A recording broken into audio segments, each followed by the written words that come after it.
Es un alto honor, de verdad, uno no se siente la cumbre del éxito cuando tiene la oportunidad de intercambiar palabras con un libro humano como usted, doctor. ¿Cómo está? Un Muy alto privilegio. contento, muy honrado y recordando el tiempo en que estuve en Santiago, que fue una experiencia maravillosa. Para mí. Y para mí, Doctor, ¿qué a usted le falta por vivir? ¿qué me falta? Por vivir. Bueno, yo he vivido mucho, confieso que he vivido mucho. Y claro, esas cosas yo hace tiempo que las he puesto en manos del licenciado. De arriba. Mi fe me lleva a pensar que la larga vida que he tenido me ha protegido, me he sentido compensado de conciencia a mis muchos años. Claro, con las preocupaciones naturales del pueblo al cual uno pertenece y los aspectos de familia, amigos, sociedad, que son mortificantes en ocasiones. Muy bien. Entonces yo lo que aspiro es a que el Señor me tenga con las botas puestas ¿Sí? y me dé la posibilidad de servir y de ayudar a orientar en la medida que pueda hacerlo, hasta el último aliento. Muy bien. Existe una forma ahora que ha estado adaptada a su sistema de vida durante muchos años, que es el caso haitiano. Esta problemática que Sí. enlutece la soberanía del país en gran magnitud ha sido portafolio de lo que usted ha presentado desde décadas atrás y que hoy lo estamos viviendo. ¿Usted no se quisiera ir con las botas sin resolver ese problema? Bueno, desde hace años yo he tenido más que el presentimiento, la certeza de que nuestro país estaba siendo sometido a asedios peligrosos y que afortunadamente durante el siglo pasado, en los últimos 50 años, la mitad de 40 años, el país tuvo lideratos importantes, particularmente don Juan y el doctor Balaguer, que tenían sobre esas sensibles partes de la preservación de la patria, la soberanía, ideas muy, muy sólidas. Pero es evidente que en lo que va del siglo hemos tenido el ataque redoblado y una cosa muy maligna que yo tengo que serenarme cuando la comento. Se fraguó un plan a escala mundial para destruir al pueblo. Sí. Ya no al gobernante de turno, no al pueblo. Se nos atribuyeron mundialmente, se nos han atribuido vicios que no tenemos. La generosidad nuestra, el tipo de actitud bondadosa del dominicano lo han deformado. Nos han querido, naturalmente para sus fines y propósitos, desfigurar, hacernos aparecer como un pueblo odioso, persecutorio, racista, xenófobo, que es absolutamente diferente a lo que somos. Pero ahora se está viendo claramente. En el tiempo que yo considero, en mi larga vida no había sentido tanta angustia, estoy entendiendo y revisando la historia, que no hemos tenido un tiempo parecido al actual. Wow. Estamos en un proceso de vida o muerte. Por eso digo que las elecciones del 16 no son elecciones típicas, es una especie de plebiscito o referéndum para que el pueblo determine si quiere seguir siendo pueblo dominicano o si está preparado para que lo procesen hacia el Estado binacional.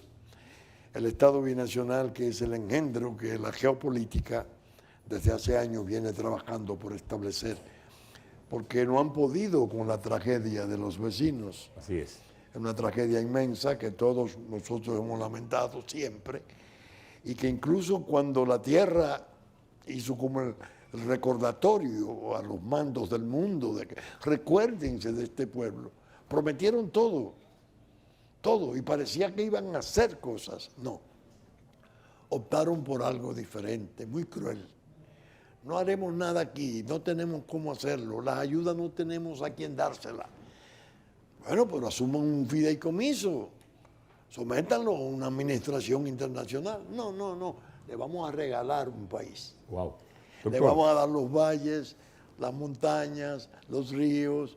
Ese país se lo vamos a regalar y han avanzado mucho. doctor, su partido, la Fuerza Nacional Progresista, tuvo en sus manos, en José Ricardo Taveras, el Ministerio Migratorio. Usted abandona el gobierno. Sí. Hay que tener un valor muy fuerte y hay que desprenderse de muchas acciones para abandonar un gobierno. ¿Existió una camisa de fuerza? Nelson. ¿Existió la moral o el principio? Nelson, cuando nosotros nos fundamos, la prédica constante mía fue a mis jóvenes que ya llegaron a ser funcionarios importantes, pero que eran casi adolescentes. Un partido tiene que servir, en primer lugar, por no decir en único lugar, a la patria, al país. No hay combinaciones, no hay ventajas, no hay grupos oportunistas de provecho. Todo lo que no le den el análisis que pueda ser conveniente o favorable o no dañe al país, abandónenlo. Nosotros hemos luchado desde el Frente Patriótico, que fue nuestra idea que yo desarrollé en una conferencia y después los viejos vencieron todas las diferencias que tenían y confluyeron en el 95 para el Frente Patriótico. Desde entonces hemos venido acentuando el interés. ¿Qué ha ocurrido? Que las potencias y los otros poderes que están concurriendo, porque hay una especie de pacto implícito. Fíjate. ¿Cómo es el pacto implícito? El pacto implícito es cuando dos o más partes, sin ponerse de acuerdo previamente, tienen propósitos comunes y buscan objetivos que le pueden favorecer cada uno por sus razones. La geopolítica por el desastre que no han podido manejar. 17 años, Nelson, y no le han podido dar ni siquiera el certificado de nacimiento. Sí, es una barbaridad. Con Naciones Unidas allí, con tropas. Entonces está el narcotráfico internacional, que es gravísimo, el crimen organizado, que tiene décadas allá. Esa economía la maneja la droga del mundo. Es una especie de estado almacén, una gran bodega de drogas. Y además, entonces, ahora se le ha sumado la miopía absurda. No se quiere ver. Del alto empresariado, una parte del alto empresariado nuestro, que ha querido hacer acuerdos con el capital de allá, que no es un capital propio, es un capital de testaferros. Okay. Entonces, esos tres, en un pacto implícito, han intentado lo siguiente. Como cuestión previa, se disolvió el ejército de aquel lado, que era un control. Por supuesto. Mal que bien. Tenía problemas, estaba muy descompuesto. Pero un control real. Se podía modificar y modernizar, no. A nosotros nos propusieron en el 2006, formalmente, Nelson, sacar el ejército nuestro porque no soportaba los sobornos de la frontera. Pero fueron en delegación y al presidente Fernández se lo propusieron en un PowerPoint. Yo estaba ahí, yo lo vi. Ellos hablaban de crear una milicia civil fronteriza que ellos pagarían. En el fondo era, olvídense de frontera y olvídense de país. Olvídense de país. Sí. Naturalmente, después han ido optando por el derrame demográfico. Vencer al país en sus fronteras jurídicas. Por ejemplo, la Constitución ha quedado sin efecto. Sí. El artículo 3 sobre soberanía no existe. El artículo 18 sobre nacionalidad no existe. Porque ellos han avivado a los poderes públicos actuales a hacerlo a cambio de tolerarle y de medio animarlos a que permanezcan. De ahí tuviste todo el desastre del proceso de reelección, como se manejó, que hubo que producir ultrajes y violencia contra las instituciones, que nosotros le dijimos al presidente siempre. Nosotros no somos opuestos a la reelección, siempre que se realice un referéndum, que el pueblo lo apruebe. Si el pueblo aprueba, es legítima. Si se hace sin la participación del pueblo, teniendo un predicamento participativo en la Constitución, entonces será todo lo que surja ilegítimo y peligroso. Doctor, estos tiempos en la política nacional han cambiado de una forma, yo llamaría deshonesta. Alianzas que no están acorde con la calidad que el pueblo requiere, posiciones, gente, personajes de la política que prolongan su cerco interno. Los diputados se quedan, los síndicos se quedan en su gran mayoría, los senadores se quedan en su gran mayoría. Ese libertinaje político que vive el país, ¿hasta dónde podría afectarnos? Es un descalabro del sistema de partidos Sí.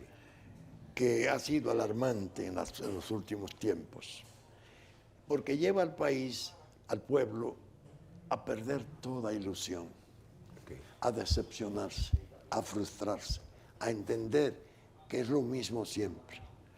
Nosotros ahora estamos diciendo lo siguiente: para las elecciones que vienen tiene que hablar el pueblo, porque no le han dejado hablar pese a que su constitución tiene consulta popular, plebiscito, referéndum. ¿Cómo se organiza si las dos organizaciones, la que está en el poder y las que están en oposición, no tienen discurso nacional? Okay. Es decir, no responden al interés fundamental de la patria, que está en enorme peligro. Entonces nosotros dijimos, vamos a hacer un trabajo en un doble plano. La fuerza la estamos organizando para relanzar su organización, pero vamos a coordinar el polo soberano, llamando al pueblo sin filiación. Es decir, no vengan a inscribirse con nosotros, no. Siendo solo vocero del pueblo. Usted es del pueblo, el vocero soberano. ¿Tiene usted un discurso sincero y serio sobre los problemas de la patria y las turbaciones de soberanía? Sí. Tenemos otras vertientes, claro está, que tendríamos que considerar la probidad, las condiciones. Yo te voy a poner un ejemplo. Tú eres un comunicador social, con enorme aceptación y mucho éxito. No te estoy elogiando. Estoy diciendo una realidad. Gracias. Tú correspondes al área del polo soberano. Sí, claro. Las iglesias, todas, Sí, tienen predicadores, gente interesantísima, corresponden al área del polo soberano. Los propios obreros que no han podido organizarse en una forma efectiva porque ha habido un fracaso de tiempo inmemorial de los sindicatos, etcétera, corresponden al polo soberano. ¿Tú te imaginas que de esas elecciones surgiera un congreso con componentes de esa naturaleza?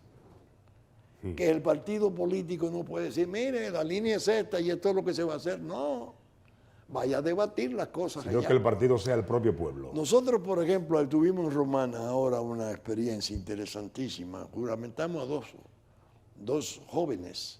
Uno de ellos comunicador, que dirige un movimiento, pero viene del polo soberano. Ahora, ¿qué ofrecemos nosotros al polo soberano? El nicho jurídico de las candidaturas. Ok, tú vienes del polo soberano, tú quieres ser alcalde, tú quieres ser diputado, tú crees que lo puedes ser, tú tienes estas condiciones. Ven, nosotros podemos porque tenemos los nichos jurídicos para alojarlos. Bien, doctor, en esta posición, donde el país se encuentra sobremanera, con una riqueza fraudulenta, podríamos decirle, en el sector político, donde abiertamente las candidaturas tienen que recurrir a acciones económicas no favorables para los mismos candidatos porque tienen que buscar mucho dinero, donde el discurso, usted lo expresa, de la oposición no es el que da el privilegio a lo que quiere escuchar la sintonía del pueblo, donde un candidato puede avasallar a otro en base a la corrupción y lo que ha conseguido con un dinero que es parte del pueblo y que lo trata él a su antojo. ¿Qué podemos hacer? Te voy a tranquilizar. Siempre en las elecciones nuestras, el dinero ha sido predominante. El dinero casi determina el resultado de elecciones. Incluso eso le hizo mucho daño a los partidos. Sí. Porque los mejores cuadros, los más idealistas de los partidos, eran aplastados por los audaces, que se aparecían con un dinero que no se sabía de dónde venía y se imponían. El clientelismo horrible, parte de la gran desgracia del sistema de partidos políticos. ¿Qué ocurre con las próximas elecciones? Que todo está inédito. ¿Por qué? Porque el tema esencial es la supervivencia del Estado dominicano. Entonces hay una inmensa parte del pueblo, no importa la afiliación política, que no vende su nacionalidad, que no vende su patria.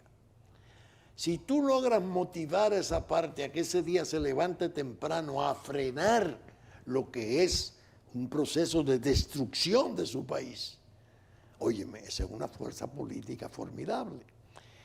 Hay un ejemplo ahora que surgió con motivo de los sucesos de Guatemala. Morales es bueno, un comunicador, creo que le llaman como una especie de hombre de comedia, Sí. preparado, Muy preparado. porque tiene formación teológica. 4% tenía. Sí. El señor Toderman tenía el 47%, Valdizón. La señora Torres, que sí.